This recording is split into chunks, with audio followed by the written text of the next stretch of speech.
नमस्कार मेरे प्यारे साथियों, मैं हूं आपका दोस्त doctor Sarthak Chauhan, sexologist and sex educator. अपनी एक नई वीडियो के सामने आप सभी के सामने उपस्थित हूं, तो वीडियो को अंत तक देखना ना भूलें। जैसा कि मेरे प्यारे दोस्तों आपने थंबनेल में देख ही लिया होगा, जिस मुद्दे पर हम बात करने वाले हैं वह रोग भारत में बहुतायात में फैलना शुरू हो चुका है और नई युवा पीढ़ी तो इससे बहुत ज़्यादा ग्रस्त है। तो दोस्तों आज हम बात करेंगे इजैकुलेटरी डिस्फंक्शन पर। What is the definition of ejaculatory dysfunction? स्खलन अक्षमता क्या होती है? दोस्तों कोई व्यक्ति जल्दी डिस्चार्ज हो जाता है, कोई व्यक्ति देर से डिस्चार्ज होता है और कोई व्यक्ति डिस्चार्ज होते समय यानी कि जब वो स्खलित होता है तो दर्द का अनुभव करता है। ऐसा क्यों होता है? कभी आपने विचार किया है? दोस्तों सेक्स का अधूरा ज्ञान, सेक्स का अपूर्ण ज्ञान लोगों की जिंदगी को नरक बना रहा है। इंडिया में सबको लगता है कि हर कोई व्यक्ति सेफ सेक्स एजुकेशन और सेक्स एजुकेशन को बहुत अच्छे से जानता है, जबकि ऐसा नहीं है। जब तक अपने ऊपर कोई परेशानी नहीं आती है तो व्यक्ति दूसरे को सलाह देता तो रहता है, लेकिन जब अपने ऊपर परेशानी आती है तो उसको ऐसा लगता है कि भाई पता नहीं मुझे क्या हो गया, फिर वो दर दर की ठोकरें नीम हकीमों के चक्कर में खाता है। तो दोस्तों मैं आज आपको जिस मुद्दे पर बता रहा हूँ वह मुद्दा भारत में बहुतायात में है, वह है शीघ्र पतन। दूसरा है विलंबित स्खलन, तीसरा है प्रतिगामी स्खलन।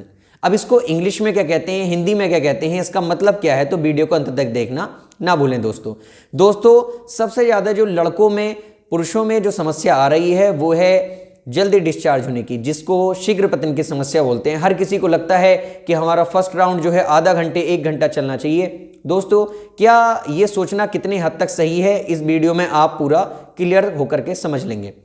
दोस्तों शीघ्र पतन जिसको प्रीमेच्योर इजैकुलेशन भी कहते हैं, और प्रीमेच्योर इजैकुलेशन भी इजैकुलेटरी डिस्फंक्शन का ही एक हिस्सा है। प्रीमेच्योर इजैकुलेशन जिसको शीघ्र पतन कहते हैं, यह तब माना जाता है जब कोई व्यक्ति अपनी फीमेल पार्टनर से जल्दी डिस्चार्ज हो जाता है और उसको ऐसा फील होता है कि उसको अभी सेक्स और ज़्यादा लंबे समय तक करना चाहिए था लेकिन वो नहीं कर पाया है। दोस्तों एक परफेक्ट सेक्स का जो समय होता है, मैंने कई वीडियोस में बताया और मैं फिर से आपसे बता रहा हूं, एक परफेक्ट सेक्स का समय जो वैज्ञानिकों के मानक से भी, जो बड़े से बड़े सेक्सोलॉजिस्ट के माध्यम से भी जो सामने आया है, जो रिसर्च के माध्यम से सामने आया है, वह है 3 से 4 मिनट का या 5 से 6 मिनट का। अब इसमें 3 से 4 या 5 से 6 ऐसा क्या है, मैं आपको बता रहा हूं।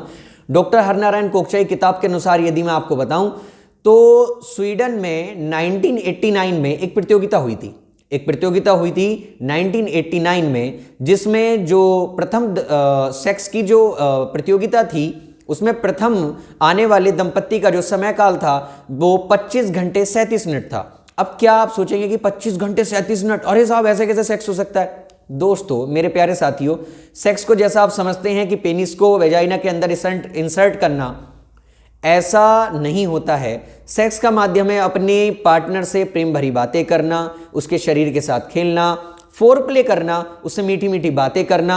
यहाँ तक कि आपने अगर काम शास्त्र के बारे में जानते हैं और ऋषि वात्स्यायन का कामसूत्र आप पढ़ेंगे तो उसमें जब आप अपने चेहरे को एक दर्पण में देखते हैं, एक शीशे में देखते हैं, तो वह भी मैथुन की क्रिया के अंतर्गत ही आता है।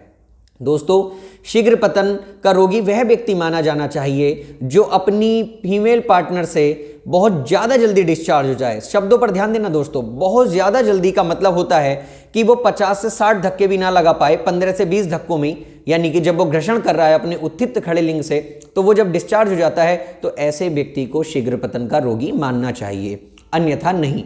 फीमेल को डिस्चार्ज होने में, इस दुनिया की कोई भी फीमेल है उसको डिस्चार्ज होने में 60 से 70 धक्कों का, उत्थित खड़े लिंग के, पेनिस जब पूरा तनाव में हो तो उस तनाव के द्वारा जो पेनिस में ब्लड सर्कुलेशन होता है, तो जब पेनिस आपका बिल्कुल तनाव में होता है तो वो 60 से 70 धक्के आपकी फीमेल पार्टनर को डिस्चार्ज करने के लिए काफ़ी होते हैं। अब सेक्स करने के लिए तो ऐसे बहुत लंबे टाइम तक कर लीजिए, वो सारा का सारा मनेह स्थिति पर है। अब यदि आप शीघ्र पतन के रोगी हैं तब भी आप इजैकुलेटरी डिस्फंक्शन के शिकार माने जाएंगे।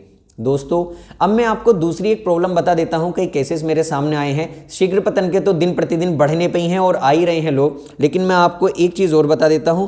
इसमें एक विलंबित स्खलन जिसको डिलेड इजैकुलेशन कहते हैं। जैसे मैं आपको एक चीज़ बता रहा हूं, इस प्रॉब्लम के जो रोगी हैं वो कई बार वो लोग बन जाते हैं जो शराब पी के या अफीम खा करके या कोई सेडालाफिल, साइट्रेट, डेपोक्स्टाइन या टेडालाफिल या अवानाफिल नामक जो दवाइयां मार्केट में चल रही हैं उनको खा करके करते हैं। एक समय ऐसा आता है कि उनको अपनी मर्जी से वो स्खलित होना चाहें तब भी वो स्खलित नहीं हो पाते, जब भी वो डिस्चार्ज नहीं हो पाते, अधिक देर तक वो जो है ऐसे ही उनका जो है कार्यक्रम चलता रहता है, सेक्स करते रहते हैं, लेकिन वो अपनी डिस्चार्ज होने की जो क्षमता है उसको खो देते हैं। अब आपको लग रहा होगा अरे ये तो बड़ी अच्छी बात है।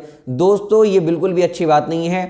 बहुत सारे रोगी हमारे पास आए हैं, जब वो डिस्चार्ज नहीं हो पाते तो उनके माइंड में एक तनाव रहता है, क्योंकि जब अक्सर आपने देखा होगा यदि कोई लड़का मेरी वीडियो देख रहा है तो वो जैसे क्या है मस्टरबेशन करते हैं, तो मस्टरबेशन करने के बाद में हस्तमैथुन करने के बाद नींद ज़्यादा अच्छी आती है। इसके बारे में भी कई मिथ हैं। इस मिथ को दूर करने के लिए हमने कई सारी वीडियोस बनाई हैं जो आप जाकर के हमारे यूट्यूब चैनल पर देख सकते हैं।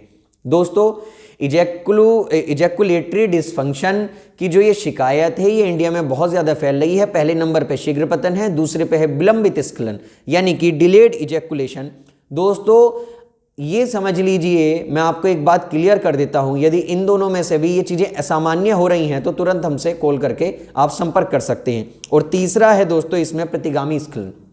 प्रतिगामी स्खलन में क्या होता है, कई बार क्या होता है किसी चोट लगने के कारण या किसी ऐसी समस्या के कारण जब टेस्टिस में पानी आ जाता है, अंडकोश में पानी पड़ जाता है या कोई ऐसी कोई दिक्कत आने लगती है, तो जो स्पर्म की जो वेन है, स्पर्म की वेन में ना जा करके पेशाब की नली में जाने लगता है। जब पेशाब की नली में जाने लगता है तो स्पर्म गदला हो जाता है और उस स्पर्म से ना तो बेबी कंसीव होता है, ना कोई और समस्याएं जो लोगों के सामने आती हैं वह समस्याएं आने शुरू हो जाती हैं, और ना ही वो व्यक्ति जो है सेक्स को अच्छे से एंजॉय कर पाता है।